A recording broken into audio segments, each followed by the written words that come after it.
থাকি যে আপনার সন্তান, আপনার টাকা পয়সা, আপনার মোবাইল, আপনার মানিব্যাগ সব নিজ দায়িত্বে রাখবেন। আপনারা এমন ভাবে মেলায় আসবেন না যে আপনার বাচ্চার খবর রাখতে পারছেন না। আসসালামু আলাইকুম, সবাই কেমন আছেন? আলহামদুলিল্লাহ, আমি ভালো আছি। আপনাদের সকলের দোয়ায় আমরা এখন চলে যাচ্ছি দুর্গাপুরের ঐতিহ্যবাহী মেলা কমরেড মণিসিংহ মেলায়। তো সেখানে আমরা কি কি দেখতে পাবো তা চলেন ভিডিওতে দেখি।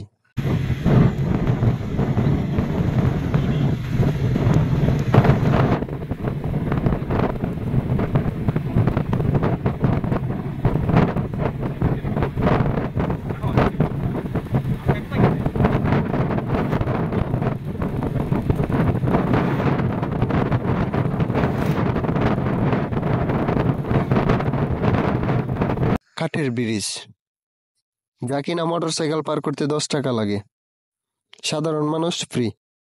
অবশেষে আমিও চলে আসলাম সুশাং দুর্গাপুর। এই সেই কমরেড মণিসিংহ মেলার প্রধান গেট। চলেন এখন বাজারটা একটু ঘুরে দেখি।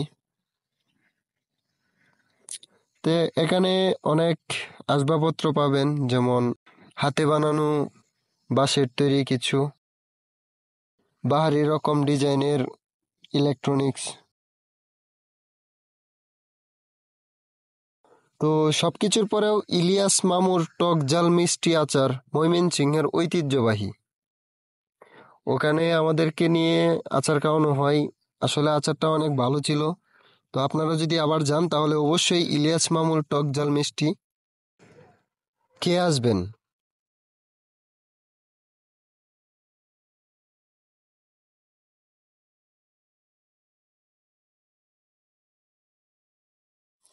অবশেষে আমিও ফুল প্রেমী, কিন্তু এগুলো কৃত্রিম ফুল, কি আর করা।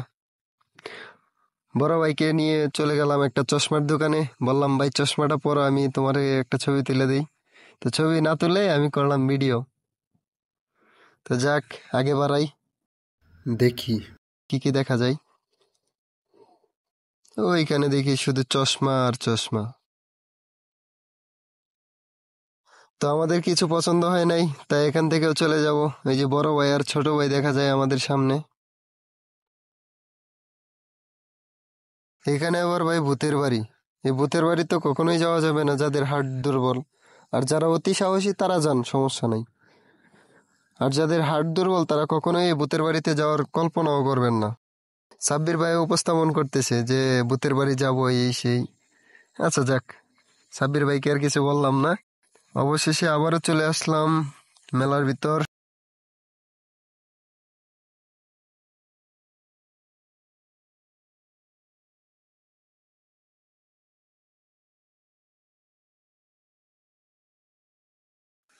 মেলায় গিয়ে নতুন একটা অভিজ্ঞতা। বাচ্চারা উঠছে, বাচ্চাদের সাথে সাথে বাচ্চাদের দাদি, বাবা, চাচা, ওনারাও দেখি উঠছে। তো ট্রেনটা ভালোই ছিল, কিন্তু উঠতে পারলাম না সময়ের অভাবে।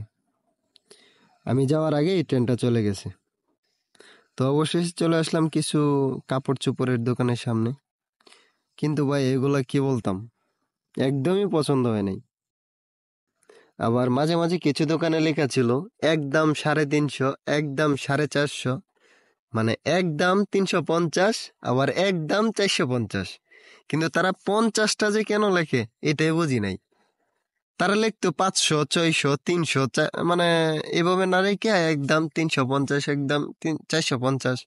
যাক, ওনারা ভালোই লিখছে। আর ভালোই কিছু কিছু দোকানদারের সাথে আলাপ হইলো যে ভালোই বেচকিন হয়। তো অবশেষে আমার ক্যামেরাম্যান না থাকায় আমি নিজেই রিভিউ দিতেছিলাম। পিছনে ছিল আমার হারুন ভাই। আর দেখা যাচ্ছে অনেক খেলনার দোকান এই মেলাতে আসে। ভাই যতগুলা পুরুষ গেছে তার চেয়ে দেখছি যে এই মেলাতে মহিলার সংখ্যাই বেশি।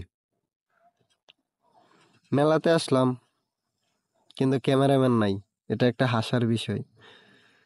যাক, আমি আসলে সাধারণত ব্লগ করতে পারি না। তো আপনাদের কাছে আমার একটা চাওয়া থাকবে, যদি ভিডিওটা ভালো লাগে তাহলে অবশ্যই একটা শেয়ার করে যাবেন। আর বিশেষ করে ভালো ক্যামেরা নাই, যার কারণে আমি ভিডিও করতে পারি না।